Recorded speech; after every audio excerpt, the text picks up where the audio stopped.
6 ሰው ነው ያለው ምድር ላይ አዳም ሔዋን ያቃይልና አቤል 2 እህቶች እና ቃይልና አቤል 6 ሰው ነው ያለው ምን ሪሶርስ ጠቦ ነው ይባላል ሳይኮሎጂ እንግዲህ ያው ስለ ሰው ልጅ ቢሄቪየር እና ማይንድ የሚያጠና ሳይንስ ነው በቤተ ክርስቲያን አካባቢ ባለ ሰው አይን ሳየው አንድ የሚያስታውሰኝ የመጽሐፍ ቅዱስ ቃል አለ ቅዱስ ጳውሎስ የተናገረው ምንድነው ያለው የሚታዩት ነገሮች ሁሉ ከሚታየው እንዳልሆኑ በእምነት እናስተውላለን ይላል ምን ማለት ነው አሁን ዓለማችን ላይ ያለው ተራራው ዛፉ ወንዙ እግዚአብሔር የፈጠረው ፍጥረት ሁሉ ሰውም ሁሉም ነገር የሚታየው ነገር ማለት ነው ከማይታየው አምላክ የተገኘ ነው ስለዚህ የሚታዩት ሁሉ ከማይታየው እንደሆኑ በእምነት እናስተውላለን ይላል ይሄ ለእግዚአብሔር የተነገረ ቃል ነው ምድር ላይ ያሉት ሰው ሰራሽ ነገሮች ደግሞ ስናያቸው ሰው የሰራቸው ነገሮች ሁሉ የሚታዩት ነገሮች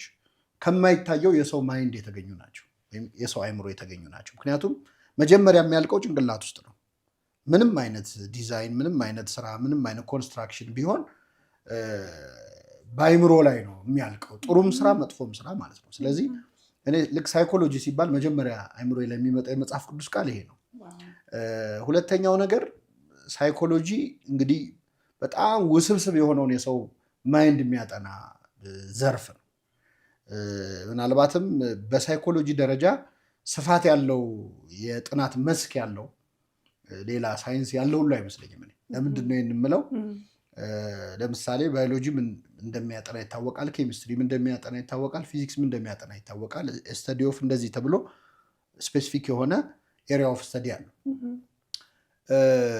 ሳይኮሎጂ የሰውን ማይንድ ነው አሁን የሚያጠናው ግን የሰው ማይንድ ከዩኒቨርስ ስርዓት በላይ በጣም ሰፊና ውስብስብ ነው ስለዚህ አንድ ማንኛውም ሰው ማለት ነው በአስተሳሰቡ ከፍ ያለም ዝቅ ያለም ቢሆን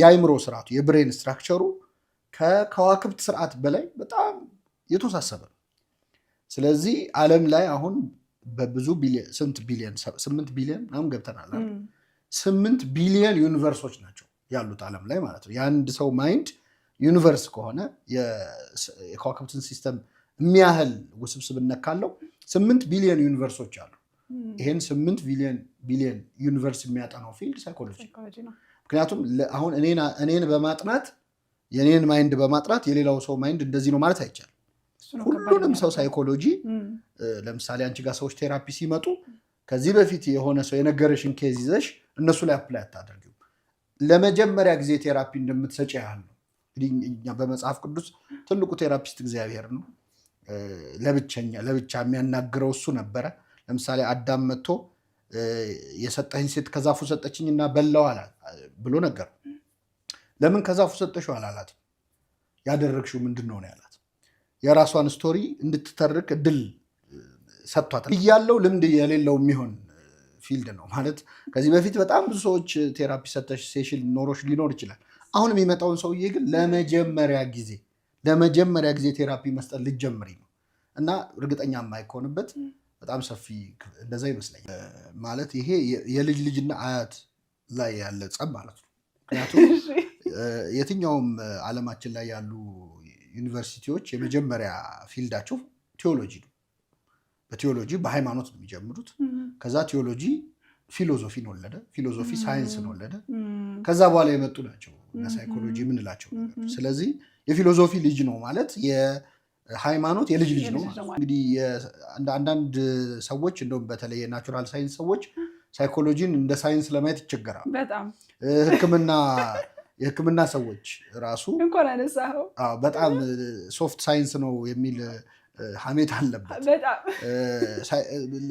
ሳይኮሎጂውም ለሳይንስ ሰዎች እንደው አፒሊንግ ለመሆን በጣም የሆነ ኳንቲፋይ ለማድረግ ሲሞክር ለመስፈር ሲሞክር ምናምን ይታያል ቢሄቪየራሊስቶች የሚሞክሩት ሙከራ ማለት ነው ሰው ግን ሊሰፈር አይችልም ሳይኮሎጂ የሚሰፈር ነገር አለ ግን መሰፈር የሚሞከረው ሳይንስ ነው ለማለት ነው እና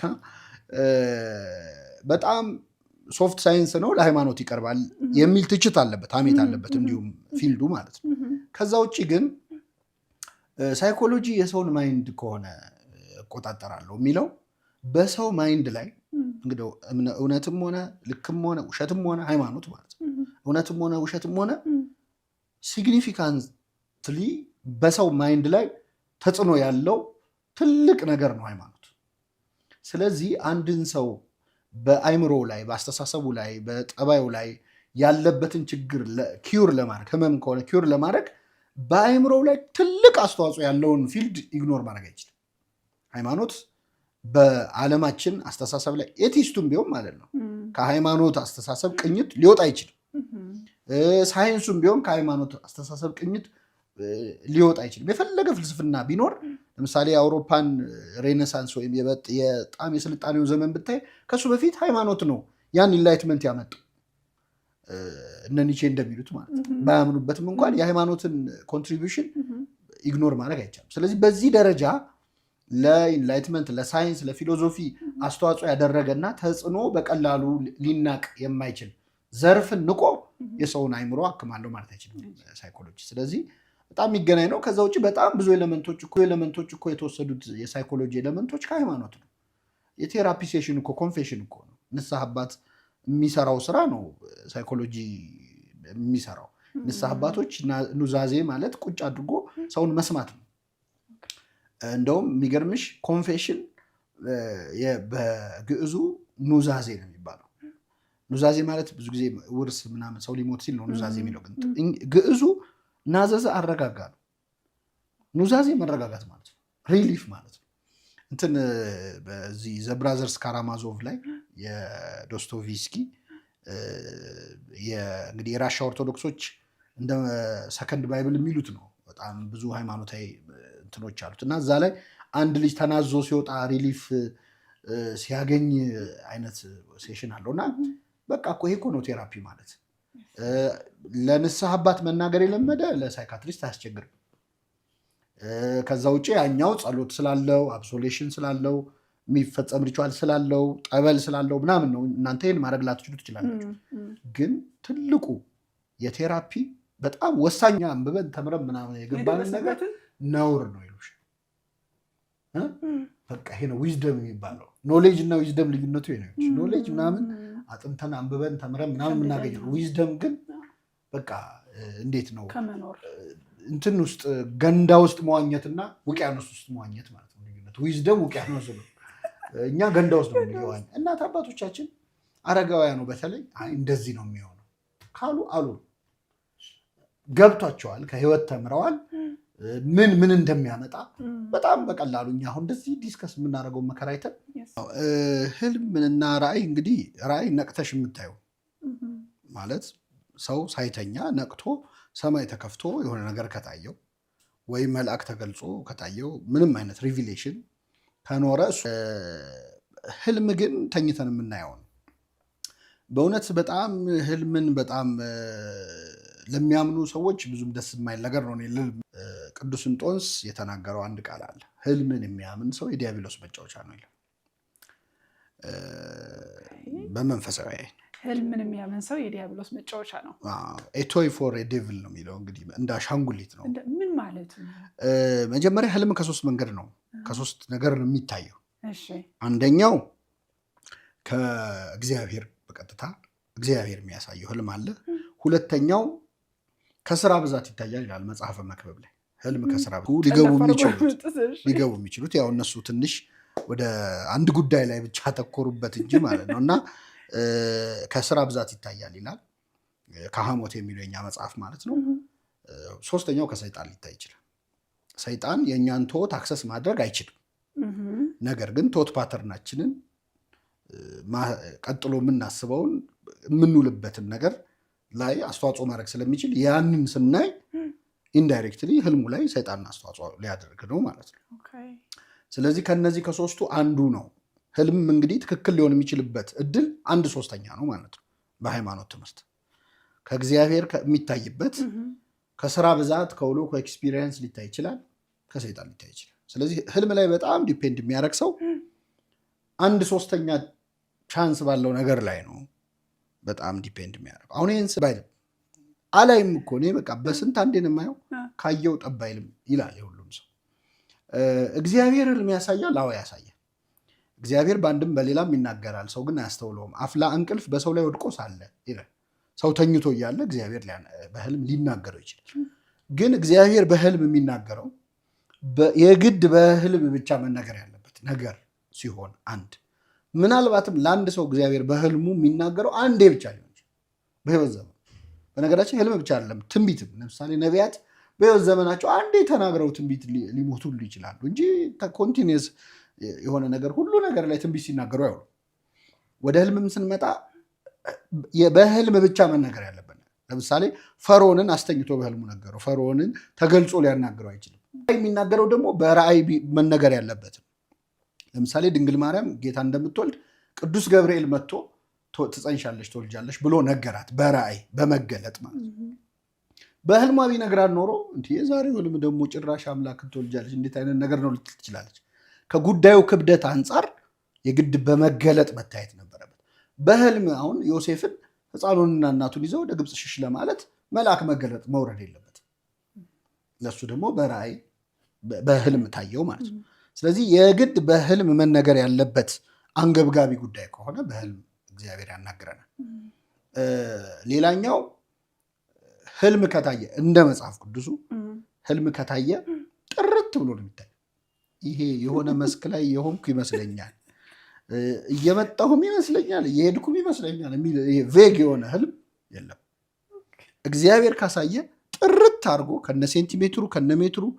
ለምሳሌ ትልቅ ሐውልት አየው፣ ከላይ የወርቅ ነው፣ ቀጥሎ የብረት ነው፣ ቀጥሎ የሸክላ ነው፣ ቀጥሎ የእንጨት ነው፣ ሴንቲሜትሩ እንደዚህ ነው፣ ቁመቱ እንዲህ ነው፣ ወርዱ እንዲህ ነው የሚል በጣም አኪውሬት የሆነ ህልም ነው ያዩት። እግዚአብሔር ሲያሳይ ብዥ ብዥ ያለ ህልም አባይም ይመስለኛል። ሌላው ከታየ ትክክለኛ ሆኖ ጥርት ብሎ ነው የሚታየው። አንድ ሁለት ያሳያል ያንኑ ሐሳብ ያለው ህልም። መጽሐፍ ቅዱስ ላይ ህልም ያዩ ሰዎች ሲደግሙት እናያለን ያንኑ ህልም። ኤግዛክት እሱን ባይሆንም ሐሳቡ ለምሳሌ ፈርዖን 7 የረሃብ ዓመታት እንደሚመጡ የሚያሳይ 2 ህልሞች አየ። ሌሎቹም እንደዚህ ደግሞም ተኛ አለመ ይላል። እንደዛ ነው። ከዛ ውጭ ሁሌም ስለዚህ በአጠቃላይ ግን ዲስከሬጂንግ ነው የቤተክርስቲያናችን መጽሐፍት ህልም ላይ የሚሰጡን ነገር ጥንቃቄ እንድናደርግ። በጣም የሚያውከን የሚደጋገም ህልም ሲሆን ወደ ንስሐ አባቶቻችን እንድንሄድና እንድናማክር፣ ከዛ ከእግዚአብሔር ከሆነ ከእግዚአብሔር ነው ይሉናል። ሁኔታውን አይተው ደግሞ የእኛን ሀሳብ ሪፍሌክሽን አይደለ ህልሙ አንዱ። ስለዚህ ምን አይነት ሁኔታ ላይ ነው ያለው፣ ምንድን ነው እየተሰማ ያለው፣ ምን ጭንቀት አለብሽ ወይ እንደዚህ ያለብህ ወይ ብለው ያለውን ሲቹዌሽን ምልክት ስለሆነ ያለንበትን ሲቹዌሽን ኦብዘርቭ አድርገው ካለንበት ችግር ሊያወጡን ይችላሉ። እና በአጠቃላይ ግን ህልም በዚህ መልኩ ነው የሚታይ። ከዚህ በላይ ፓተርን ማንበብ አለ ሲናገሩ ስለሚሰማቸው ማለት ነው። አሁን አባቶቻችን የሚላሉ እቅዳችሁን አታውሩ በአፍ ይሄዳል ይባላል። በአፍ ይሄዳል ማለት ሰይጣን ይሰማዋል ነው። እና እንዲህ ላረግ ነው ራሱ አትበሉ የሚባልበትም አንዱ ምክንያት እናደርጋለን ብለን የምናስበውን ነገር ከማውራት በፊት መጀመሪያ ብንይዘው የሚመረጥበት ምክንያት ያ ነው። እና ከእንደዚህ አይነት ጋር በተያያዘ ኦልሬዲ በዛ ጉዳይ ላይ ያለንን ፍርሃት፣ በዛ ጉዳይ ላይ ያለንን ጭንቀት የእኛን ፕሪጁዲስ ተጠቅሞ ይረብሻል፣ ሊያውከን ይችላል። በአፍ ይሄዳል ያልከው ነገር ሰው እንዳይሰማው አይደለም፣ መሀል ላይ የሚሰማው ሰው ስላለ ነው። የሚቀልበው ነገር ስላለ አካል ደግሞ ከእናንተ ፊልድ ደግሞ ምንድነው አንዳንዴ ብሬናችን የሰራውን ያወራውን አይለኝም አይደለ? እና የሆነ ነገር ሳልሰራው በጣም ካወራሁት የሰራሁት ሞቲቬሽናል ስፒከሮች እኮ የማይሰራው ሰዎች ሄደው በየቀኑ ማዳመጥ ያለባቸው ጭንቅላታቸው የሰራው ስለሚመስለው ነው። አንድም እና ቀድመን አውርተነው አንዳንዴ እንረካለን እና ሰውነታችንም ያረገው ያህል ይደስል አኮምፕሊሽ የተደረገ ይመስላል። በጣም ልክ ነህ።